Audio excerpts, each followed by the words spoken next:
बिस्मिल्लाहिर्रहमानिर्रहीम। अस्सलाम वालेकुम। मैं हूं मोहम्मद अकरम खोसो। उम्मीद है आप सब खुश होंगे, खैर आफियत से होंगे, ठीक ठाक होंगे।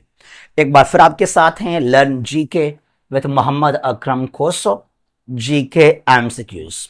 जो आज के हमारे एमसीक्यूज हैं, क्वेश्चन हैं, वो बहुत ही इंटरेस्टिंग हैं, बहुत ही दिलचस्प हैं, मजा आ जाएगा। लेकिन आपका एंगेजमेंट, आपका रिस्पॉन्स हमें लाजमी चाहिए, कमेंट लाजमी कीजिएगा। आइए इनको सॉल्व करते हैं, इनको डिस्कस करते हैं। आज के हमारे क्वेश्चंस हैं from world map and geography and political science. Our first question is Russia. Russia is officially classified as dash country. Actually Russia is a transcontinental country. ये एशिया में भी है और यूरोप में भी है, लेकिन ऑफिशियली तौर पे रशिया को किस कॉन्टिनेंट में काउंट किया जाता है? A Asia, B A Asian, B European, C both and D none of these. Well the right option is B European. Russia को ऑफिशियली तौर पे यूरोप में काउंट किया जाता है। लिसन नाउ, एक माउंटेन रेंज है known as the Ural mountain.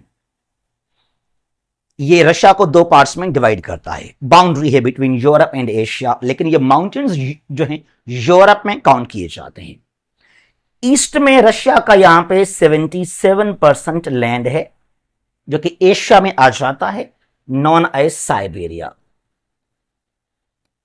Siberia is the part of Russia in Asia that accounts 77% of Russian territory land, और वेस्ट में जस्ट 23% यूरोप में है रशिया का लैंड।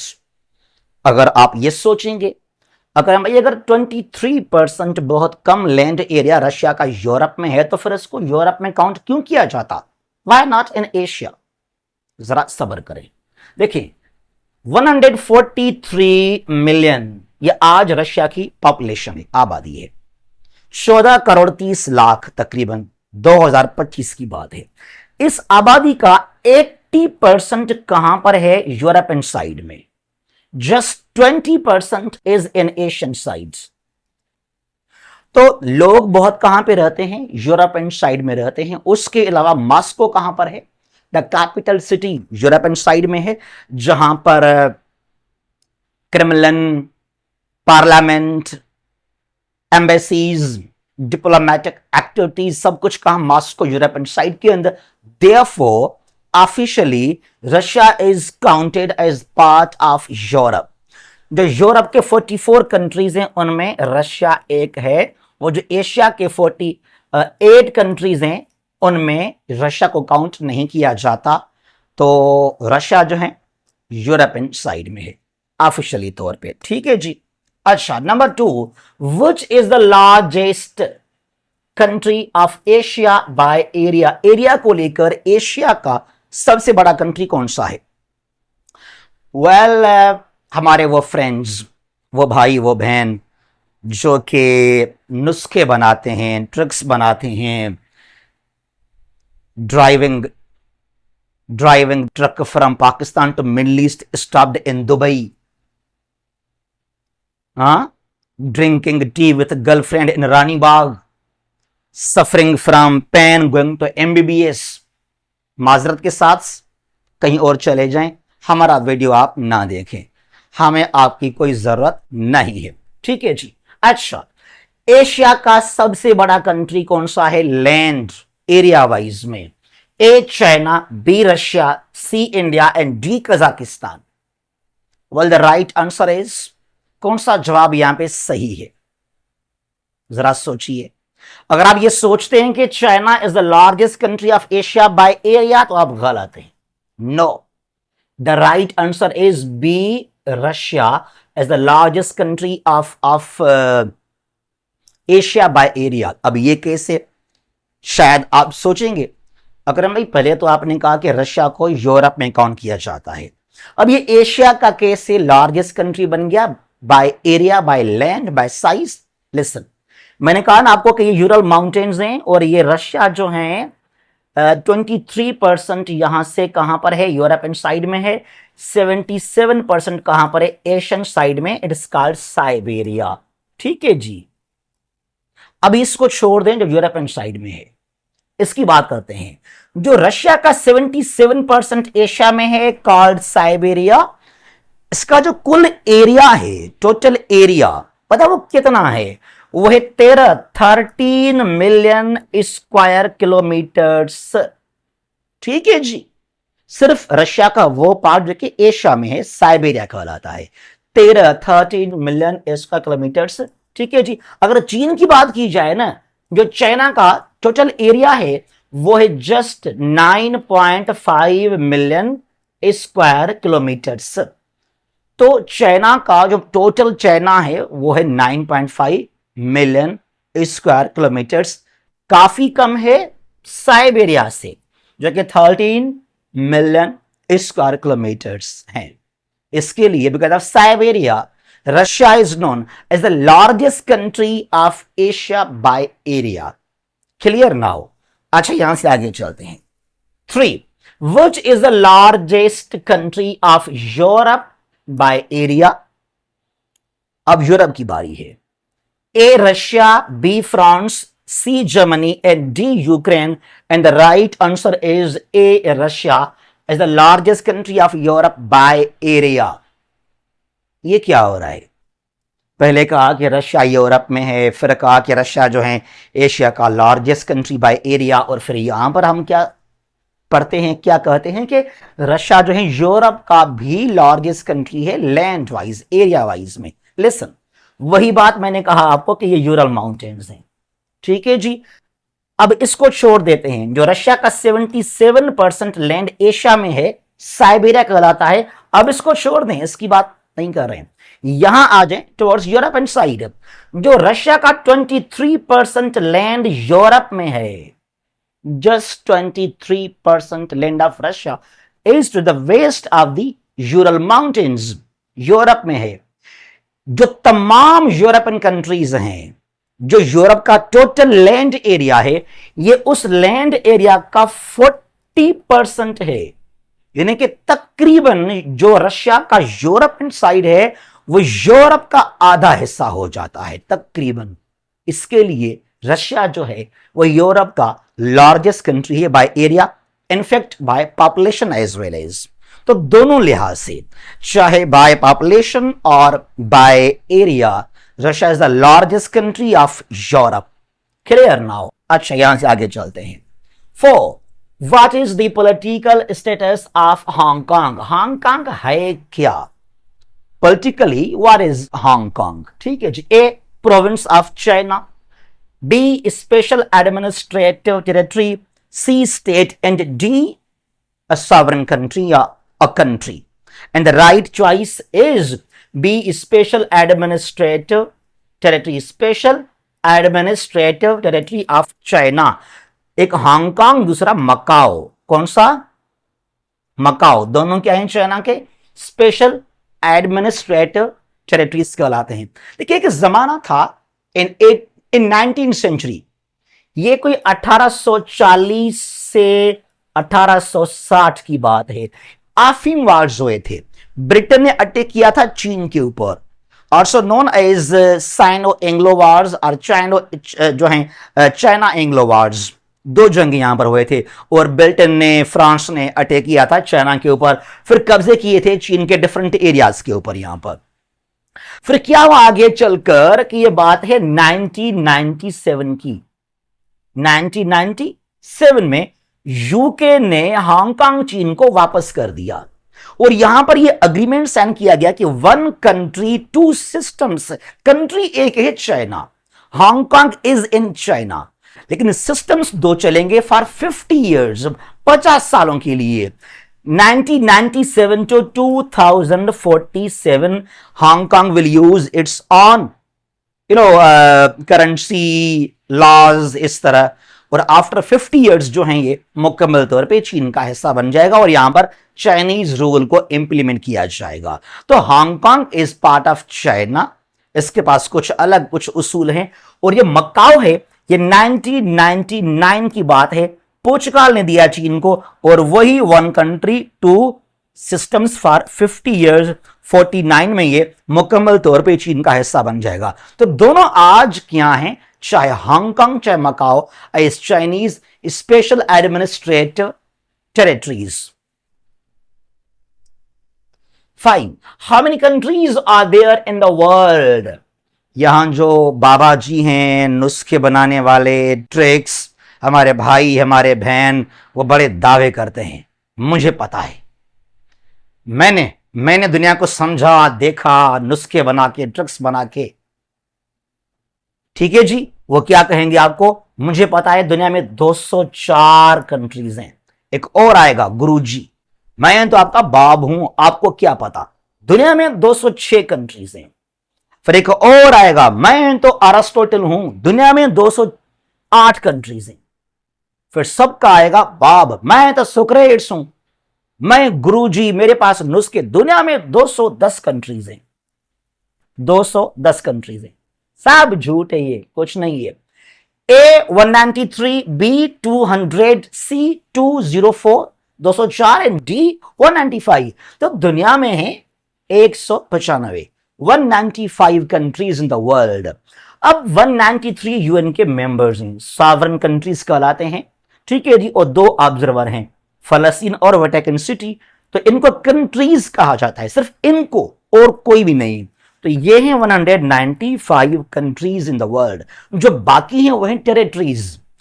ताइवान को किसी भी कंट्री ने, जो एंटी चाइना है, इंडिया है, अमेरिका है, किसी कंट्री ने भी ताइवान को रिकॉग्नाइज नहीं किया अभी तक ऑफिशियली तौर पे। ठीक है, अच्छा, जो 2 ऑब्जर्वर हैं, फलस्तीन है, वेटिकन सिटी है, इनके पास वोट कास्ट करने का राइट नहीं है यूएन के अंदर।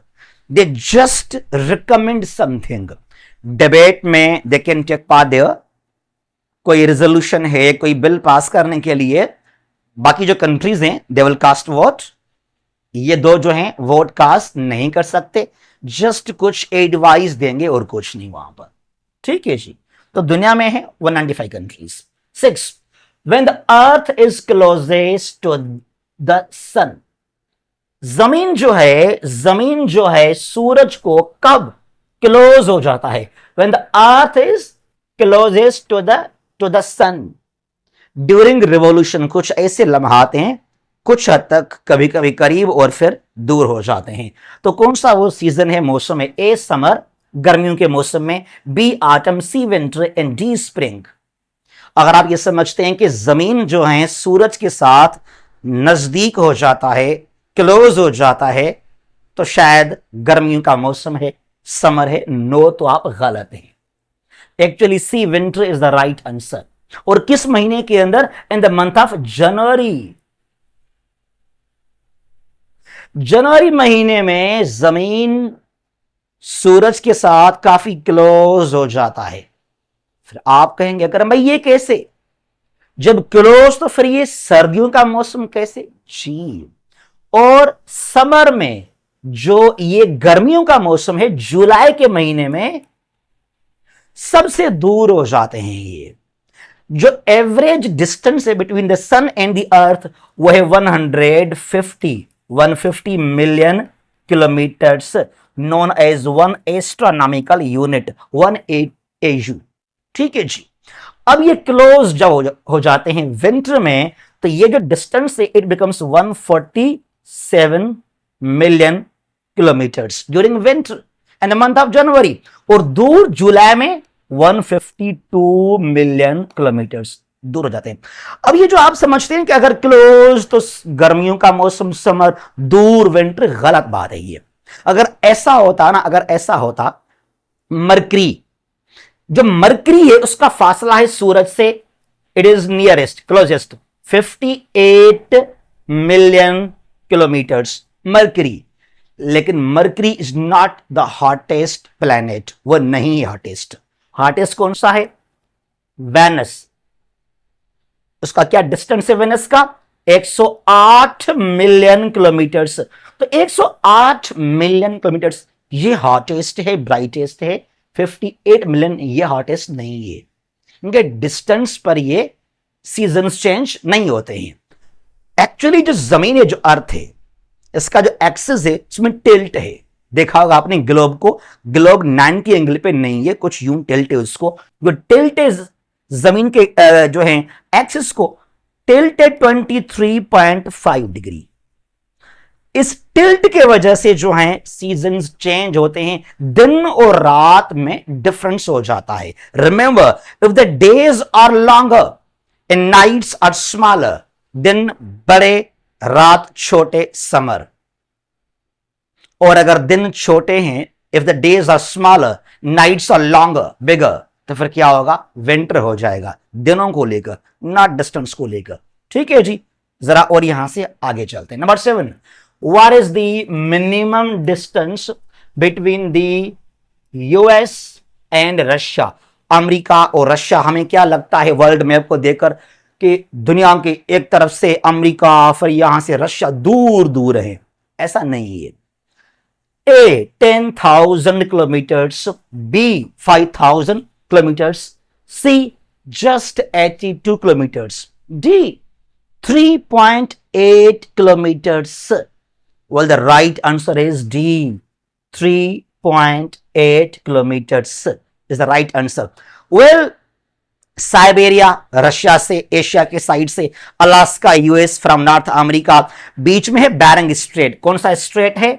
बैरिंग, बैरिंग स्ट्रेट है, और यह है 82 किलोमीटर्स का Bering Strait. It connects Pacific Ocean with Arctic Ocean, Chukchi Sea with Bering Sea. ठीक है जी, और ये अलास्का और साइबेरिया, यूएस रशिया, तो वहां पर है 82 किलोमीटर्स का फासला, जो बैरिंग स्ट्रेट का जो विड्थ है। लेकिन जहां से आइडियल क्रॉस करता है, इंटरनेशनल डेट लाइन क्रॉस करता है बिल्कुल सेंटर से, वहां दो क्या है, स्मॉल आइलैंड्स हैं, Diomede islands, little and big Diomede islands. ठीक है जी, तो जो लिटिल है वो है कहां पर, यूएस के साइड में, और बिग डायोमिड वो है रशियन साइड के अंदर, और बीच से आ रहा है ये आईडीएल, जो फासला है जस्ट 3.8 किलोमीटर्स का, और यहां पर रशियन साइड है बिग डायमंड, और ये यूएस का लिटिल डायमंड। टाइम का डिफरेंस है वो है 21 और 21 घंटों का यहां पे डिफरेंस मिलेगा आपको। ठीक है जी। अच्छा, the Pacific ocean is the largest ocean. What is the meaning of world Pacific? Pacific का मतलब क्या है, मीनिंग क्या है? जो टर्म पैसिफिक, इसका क्या मतलब है? A perfect, B powerful, C peaceful, and D pure. Right answer is C peaceful. Well, एक एक्सप्लोरर था पुर्तगाल का, फर्डिनेंड मैजिलन, फर्डिनेंड मैजिलन। ये बात है 1520 की। ये एटलांटिक ओशन से निकला। एटलांटिक ओशन जो है ना, बहुत ही इसमें हेवी हाई टाइड्स हैं, बहुत ही मुश्किल है, रफ है।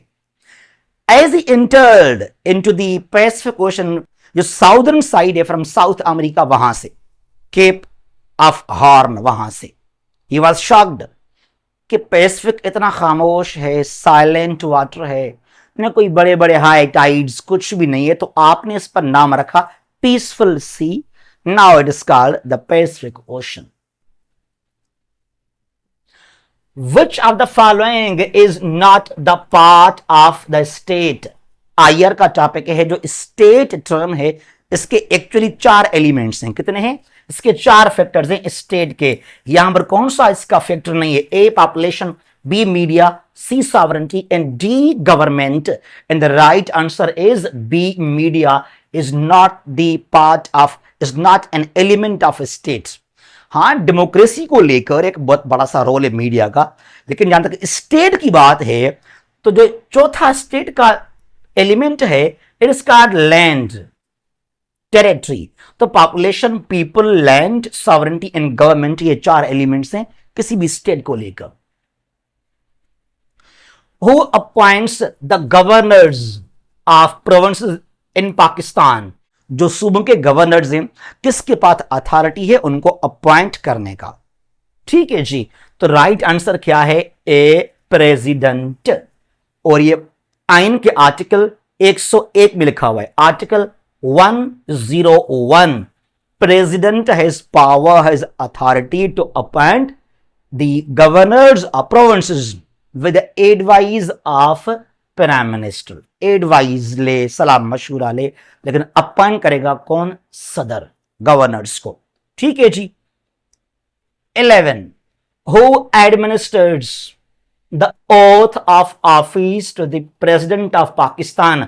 हलफ बर्दारी, सदर जब हलफ उठाता है तो जो है कौन इसको हलफ उठाता है वहां पर? A attorney general, B prime minister, C chief minister of chief justice of Supreme Court, D home minister, and the right answer is C, honorable chief justice of our Supreme Court of Pakistan।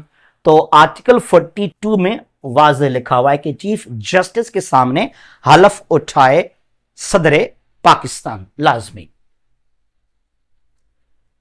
12 who administers the oath of office to the Prime Minister of Pakistan? A. President, B. Home Minister, C. Chief Justice of Supreme Court, D. Attorney General, and the right answer is A. President, सदर। ठीक है जी। और ये article 91 paragraph 5 में mention है हमारे आइन के अंदर। ठीक है। 13 what is the major source of river Nile? नील रिवर का सोर्स क्या है? कहां से रिवर नील स्टार्ट होता है, निकलता है? A lake Albert, B lake Victoria, C lake Malawi, and D lake Ladoga.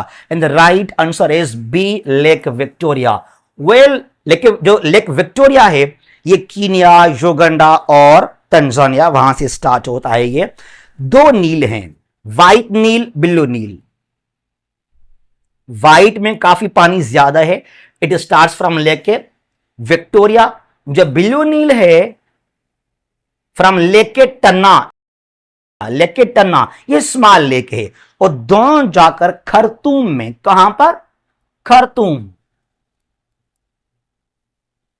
The capital city of Sudan, they merge there and they form single Nile there. तो लेकिन जो लेक विक्टोरिया है ये largest source है river नील का, main source कहलाता है। 14 what is the direction of the Nile river's flow? जो नील रिवर है वो कहां से कहां फ्लो करता है? A north to south, B south to north, C east to west, D west to east. और ये जो राइट आंसर है वो है south to north. Southern side से नील फ्लो करता है, नॉर्दर्न साइड में युगांडा, फिर जो है वहां से Ethiopia, South Sudan, Sudan, Egypt, इस तरह आगे जो है, फिर it falls into the Mediterranean Sea. 15 in which direction does the Amazon river flow? जो अमेजन रिवर है उसका फ्लो कहां से कहां है? A north to south, B south to north, C east to west, and D west to east. And the right answer is D west to east. पीरू से start है, कुछ हद तक पहले साउथ से नॉर्थ, कुछ हद तक जो मेन फ्लो है वो है from west to east, Peru से फिर ब्राजील में it falls into the Atlantic Ocean. तो वेस्ट टू ईस्ट जो है ये फ्लो है रिवर अमेजन का। 16 if you move from equator to poles the temperature will, क्या असर पड़ेगा? A it will increase, B decrease, C it will remain same, D fluctuate, decrease होगा, इंक्रीज होगा, कुछ इस तरह। And the right answer is, क्या कह रहा है? अगर आप इक्वेटर से मूव करें towards poles it will decrease. Listen, ये है ग्लोब, ये इक्वेटर नॉर्थ और ये साउथ पोल है। ठीक है जी। अब यहां ठंड ज्यादा है पोलर जोन के अंदर, और जो इक्वेटर यहां बीच में, यहां पर बहुत हाई टेम्परेचर है। तो अगर इक्वेटर से आप जाएंगे इस तरफ पोलर जोन में साइड में, तो क्या होगा? डिक्रीजिंग होगा, वहां पर टेम्परेचर कम होता जाएगा आगे चलकर। ठीक है जी। 17. If you move from poles to equator, the temperature will, अब कह रहा है कि यहां पर ये क्या है, ये इक्वेटर है, ये नॉर्थ पोल, ये साउथ पोल है। यहां से आप यूं आ रहे हैं, पोलों से आप कहां रहे हैं, जो पोलर जोन्स हैं साउथ नॉर्थ, वहां से आप आ रहे हैं टुवर्ड्स इक्वेटर। तो क्या होगा, definitely A, it will increase, temperature will increase their, यहां काफी ज्यादा टेम्परेचर है। 18. If you are on the equator and moving to the east or to the west, the temperature will, अब क्या होगा, यहां पर ये इक्वेटर है, अब आप यहां पे खड़े हैं, ठीक है जी, यहां पर ये ईस्ट है, यहां पर ये वेस्ट है, आप जहां भी जाएंगे तो क्या होगा टेम्परेचर, हाँ, सी, इट विल रिमेन सेम, कोई फर्क नहीं पड़ेगा यहां पर। 19. How many members are there in G10? Group of 10 के अंदर कितने मेंबर्स हैं, A10, B11, C12 and D13, and the right answer is 10 नहीं है, राइट आंसर इज B11, यहां पे 11 मेंबर्स हैं G10 के अंदर। 20. How many members are there in G15? Developing forum है, A15, B16, C17 and D18, and the right answer is बदला नहीं है, C, 17 मेंबर्स यहां पर, ठीक है जी। तो ये आज के हमारे क्वेश्चन हैं about world map, geography and political science. Hope कि आपके लिए बहुत ही इंपॉर्टेंट साबित होंगे। जहां भी हैं खुश रहें, आबाद रहें, महफूज रहें। अल्लाह हाफिज।